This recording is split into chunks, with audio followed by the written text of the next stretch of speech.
রাজনীতির চোখ এখন ইউক্রেনের জাতীয় রাজনীতিতে। প্রথমে গণবিক্ষোভের মুখে রাশিয়ার মিত্র প্রেসিডেন্ট ভিক্টর ইয়ানুকোভিচের পতন, এরপর অন্তর্বর্তী সরকার গঠন, জবাবে ইউক্রেনের ক্রিমিয়ায় রাশিয়ার সেনা মোতায়েন, আরও একবার রুশ হস্তক্ষেপ সাবেক সোভিয়েত ইউনিয়নের দেশটিতে। সংকটে ইউক্রেন, তবে এ নিয়ে প্রকাশ্যে বিবাদে দুই বিশ্বশক্তি যুক্তরাষ্ট্র ও রাশিয়া। প্রাথমিক সেনা মোতায়েনের পর রাজনৈতিক পরিস্থিতি শান্ত করার নামে ইউক্রেনে আরও সেনাশক্তি পাঠানোর অনুমতি দিয়েছে রুশ পার্লামেন্ট।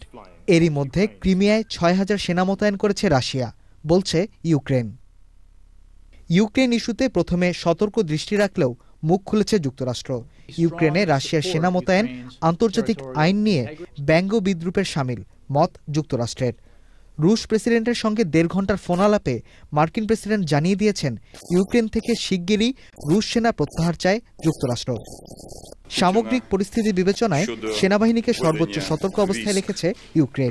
উস্কানিতে সাড়া না দিয়ে সবাইকে ধৈর্যের সঙ্গে পরিস্থিতি মোকাবেলার আহ্বান ইউক্রেনের অন্তর্বর্তী প্রেসিডেন্ট অলেকজান্ডার তুর্চিনভের। রাশিয়ার আচরণকে আগ্রাসন উল্লেখ করে জাতিসংঘের নিরাপত্তা পরিষদকে সম্ভাব্য সবকিছু করার আহ্বান জানিয়েছে Ukraine. Nafis Iftekhar, channel I.